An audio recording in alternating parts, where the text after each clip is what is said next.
Give me your hand, quickly. What are you doing? Earth! We want to review Earth, right? This Earth. This is the review for the board game Earth, the good and bad about it. By the end of this video, you will know if you want to dig into this. We have 6 growing questions that we will answer in this video, but before we do that, Giannis, what is this game Earth all about? It's about a ton of cards. Essentially, you are building an island, and you're playing cards into your island and creating opportunities to score points in 1 million ways. During the game, you will plant flora in your tableau. Whenever somebody places their 16 cards, then the game end triggers. And whoever at the end of the game has the most points, these green leaves, wins the game. Each turn, one player is the active player who has this token. He will select one of the actions he wants to do. He selects the action, he does the top part of that action, and everybody else at the same time can do the lower part of that action. And those actions let you do multiple things. For example, plant new flora or get resources to play these plants, like soil. Another thing you can do is create sprouts. And last thing, you can do growth action, which basically places these wooden thingies on top of your cards and they all score points. Inactive players do the same actions, only they are a bit toned down. One more thing you do on your turn is when somebody activates an action is you also get to activate your tableau. Most of the cards will have an action that is associated with one of these big actions. For example, if I pick the red action, I can activate my red cards and do extra actions. Just a lot of things you can do on your turn or on somebody else's turn. There's tons of choices you need to make. Just 4 actions though, and it's quite quick flowing. But how good it is, we're gonna talk about in this video. So we should jump to the first question, which is... who would you get this for? 3, 2, 1.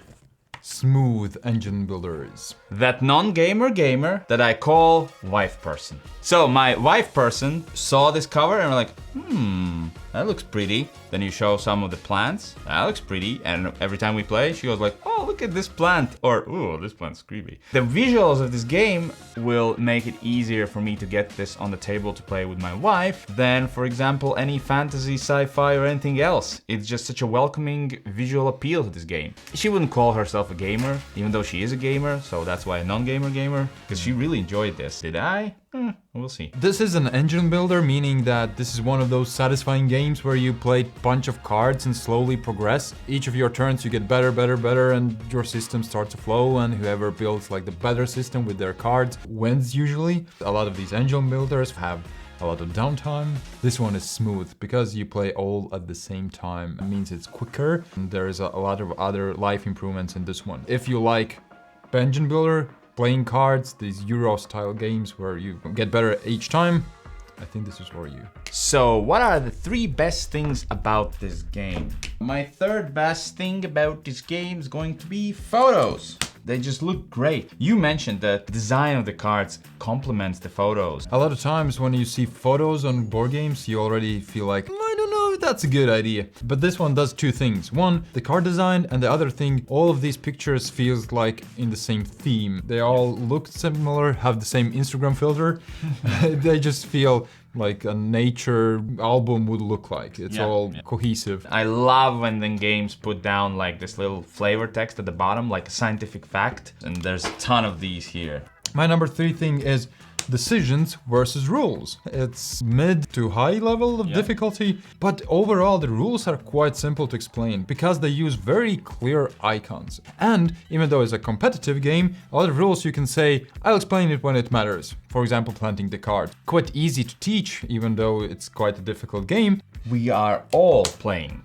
When somebody selects an action, they do the top half, everybody else does the bottom half, and then everybody does their actions on their cards. Sure, sometimes somebody will take longer to figure out what to do, but most of the time you have always something to do. My number 1 actually is the smoothness. I think this game is really original with that. Feels just as rewarding as like Terraforming Mars or the big ones, but they have implemented some mechanisms that just improve upon it and make it really, really smooth. Yes, we do all the actions at the same time, but also the iconography that I mentioned before, all here. So it's easy to always do these actions, and there's not a lot of them, but they feel like when you play them that there are a lot of options and things to do. From the get-go, felt like Easy. Let's go. This.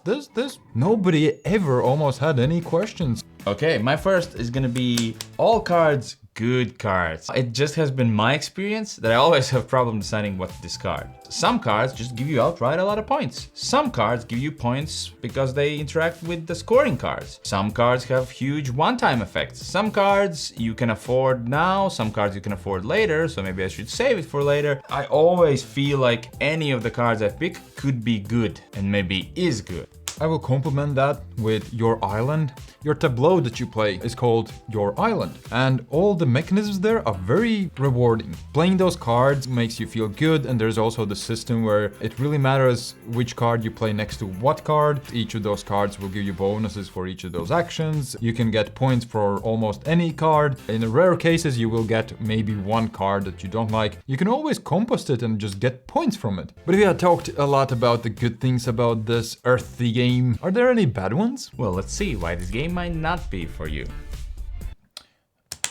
AP or analysis paralysis, people who take a long time to decide what you want to do. If a lot of decisions paralyzes you, oh boy, this is like your worst nightmare. This game might not be for you if you take a lot of time deciding what to do and your friends always go quicker, then that's not for them. There are always 6 scoring cards that you all share and you have to consider all of them. Just so many things that even people who don't have AP still struggle with this one. Daunting is what I wrote down. It's daunting. Even for me, the first time, I gotta follow so many things. But it gets easier the more you play. Like by the second time, actually, you already know, okay, I'm already comfortable with this. Smaller one, but it's text. With these cards, all of them are unique. Especially the objective cards sometimes will have a lot of text, and you need to make sure that everybody understands how it works, and sometimes you're not quite sure. It's not a big deal, but it's just 6 of these does this if it's there, like this. It can get complicated with these cards. I have a very, very small one.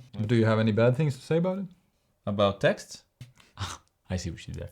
Anyway, the insert. It's bad. It's non-existent. Yeah, I mean, there's a ton of cards and it didn't have plastic baggies for them. And without plastic baggies, they're just kind of sliding all over the place. And there's a ton of cards. Did I mention there's a ton of cards? There's a ton of cards. 3, 2, 1. There's enough to explore on Earth. Just like in real life, there's so many places we haven't visited and probably will never in our lifetime. And there's so many cards here that you won't explore. There's so many strategies that you can replay it multiple times in one evening and still will feel like there is some replayability. My wife, when we played the second time, she was like, I give this my stamp of approval. Always increases the amount of chances I will get to play this game. I think replayability is not an issue in this game. But what is the best alternative for this game? 3, 2, 1. Everdale. Ah. I knew you were gonna pick Terraforming Mars, or at least write it down. I'm just presenting a diagram here when on one end we have Wingspan, on the other end we have Terraforming Mars, and the Earth is right here in the middle of this spectrum. It does have the same feel, same like tableau building, looks, many actions you can do, but it's somewhere in the middle in the level of difficulty. For me, it's Everdale because of the tableau building, also about the color scheme and the creatures. All 4 are really good games that you could put on the table. Definitely. Okay, well, what's the final rating then? 3, 2, 1.